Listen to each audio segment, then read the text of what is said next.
Assalamualaikum warahmatullahi wabarakatuh.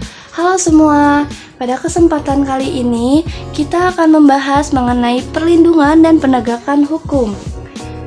Di dalam negara hukum, kekuasaan menjalankan pemerintahan berdasarkan kedaulatan hukum atau supremasi hukum. Oleh karena itu, perlindungan dan penegakan hukum menjadi hal yang mendasar dalam negara hukum.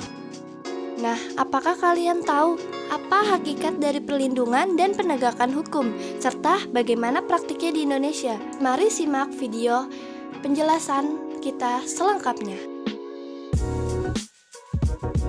Pengertian perlindungan hukum. Menurut Undang-Undang Nomor 23 Tahun 2004, perlindungan adalah segala upaya yang ditunjukkan untuk memberikan rasa aman kepada korban yang dilakukan oleh pihak keluarga, advokat, lembaga sosial, kejaksaan, pengadilan, atau pihak lainnya, baik sementara maupun berdasarkan penetapan pengadilan. Selanjutnya, ada pengertian perlindungan hukum menurut Andi Hamzah. Perlindungan hukum adalah daya payah yang dilakukan secara sadar oleh setiap orang, lembaga pemerintah maupun swasta yang bertujuan untuk mengusahakan pengamanan, pengasaan, dan pemenuhan kesejahteraan hidup sesuai hak asasi yang ada. Selanjutnya ada penegakan hukum.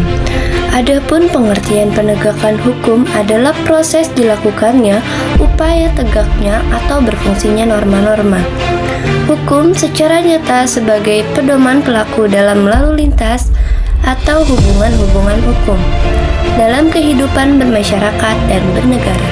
Menurut Sacipto Raharjo, penegakan hukum yaitu mewujudkan nilai-nilai atau kaidah-kaidah yang memuat keadilan dan kebenaran. Maka, penegakan hukum bukan hanya tugas penegak hukum saja, tetapi juga tugas setiap orang, baik pemerintah maupun warga negaranya. Yang selanjutnya yaitu tujuan hukum. Secara umum, tujuan hukum yaitu untuk memberikan keadilan, kepastian hukum, dan kemanfaatan bagi masyarakat.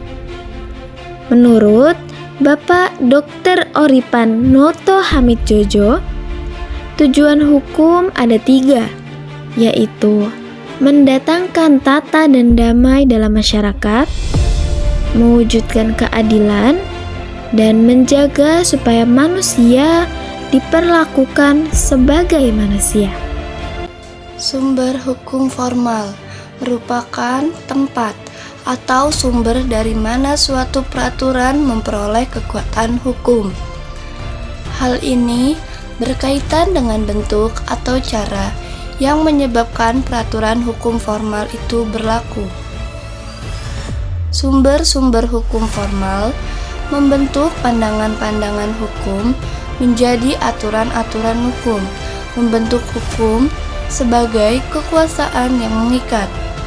Jadi, sumber hukum formal ini merupakan sebab dari berlakunya aturan-aturan hukum.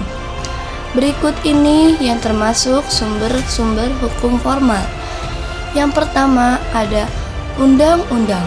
Undang-undang adalah suatu peraturan yang mempunyai kekuatan hukum yang mengikat, diadakan, dan dipelihara oleh penguasa negara. Undang-undang di sini identik dengan hukum tertulis atau ius scripta sebagai lawan dari hukum yang tidak tertulis atau ius non scripta. Sumber hukum yang kedua yaitu kebiasaan. Kebiasaan adalah perbuatan tetap yang dilakukan secara berulang-ulang dalam masyarakat mengenai hal tertentu. Apabila kebiasaan tertentu diterima masyarakat dan selalu dilakukan berulang-ulang sebagai sesuatu yang memang seharusnya, dan penyimpangan dari kebiasaan ini bisa dianggap sebagai pelanggaran hukum yang hidup dalam masyarakat. Yang ketiga ada traktat atau perjanjian internasional. Perjanjian internasional atau traktat juga merupakan salah satu sumber hukum dalam artian formal. Dikatakan demikian karena traktat atau treaty harus memenuhi persyaratan formal tertentu agar dapat diterima sebagai traktat atau perjanjian internasional. Sumber hukum yang keempat yaitu jurisprudensi. Jurisprudensi adalah pelaksanaan hukum dalam hal konkret terhadap tuntunan hak yang dijalankan oleh suatu badan yang berdiri sendiri dan diadakan oleh suatu negara, serta bebas dari pengaruh apa atau siapapun dengan cara memberikan putusan yang bersifat mengikat dan berwibawa. Sumber hukum yang terakhir yaitu doktrin. Doktrin adalah pendapat pakar senior yang biasanya merupakan sumber hukum, terutama pandangan hakim selalu berpedoman pada pakar tersebut.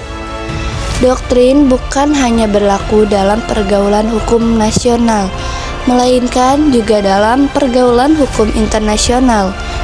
Pada penerapan hukum Islam di Indonesia, khususnya dalam perkara perceraian dan kewarisan, doktrin justru merupakan sumber hukum utama, yaitu pendapat pakar-pakar fikih seperti Syafi'i, Hambali, Maliki, dan sebagainya. Sekian video penjelasan kami, semoga bermanfaat and see you next time.